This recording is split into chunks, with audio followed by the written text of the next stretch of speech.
అందరికీ నమస్తే. అనగనగా ఒక 2 ఊర్ల మధ్యలో ఒక పెద్ద గుట్ట ఉండేది. ఆ గుట్ట ఏం చేసిందంటే, ఆ 2 ఊర్లని చాలా దూరం పెంచేసింది. కానీ ఆ గుట్టని తొలగిస్తే ఆ 2 ఊర్ల మధ్యలో జస్ట్ ఒక హాఫ్ కిలోమీటర్ దూరంలో ఆ 2 ఊర్లు కలుసుకునేవి. కానీ ఆ 2 ఊర్లు కలుసుకోవాలంటే ఆ గుట్ట అడ్డం ఉండి చాలా 10 కిలోమీటర్ల దూరం రౌండ్‌గా తీసుకొని రావాల్సొచ్చేది. కానీ ఆ విషయం తెలుసుకున్న ఒకతను రోజు గడ్డపార, గన్ను తీసుకెళ్ళి వాటిని రోజు కొంచెము ఆ గుట్టని తొలగించడానికి ప్రయత్నం చేసేవాడు. అయితే ఆ ఊరిలో చూసిన జనాలు అతన్ని ఏమనుకున్నారంటే, ఈడు పిచ్చివాడు, ఆ గుట్టని అంత పెద్ద గుట్టని ఎలా తొలగిస్తాడని చెప్పి అందరూ వాడిని పిచ్చోడి కింద లెక్కేసి, అతను పిచ్చోడు అని చెప్పి ఆ గుట్టను తొలగించలేడని చెప్పి అనుకునేవాళ్ళనమాట.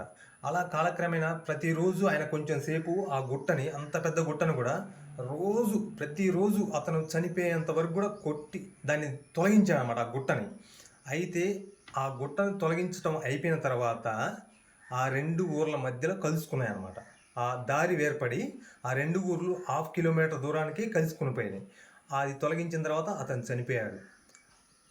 ఆ చనిపోయిన తర్వాత వారి ఊరు అందరూ కూడా చాలా మంచి పని చేశాడు అని అతన్ని పొగడటం స్టార్ట్ చేశారు.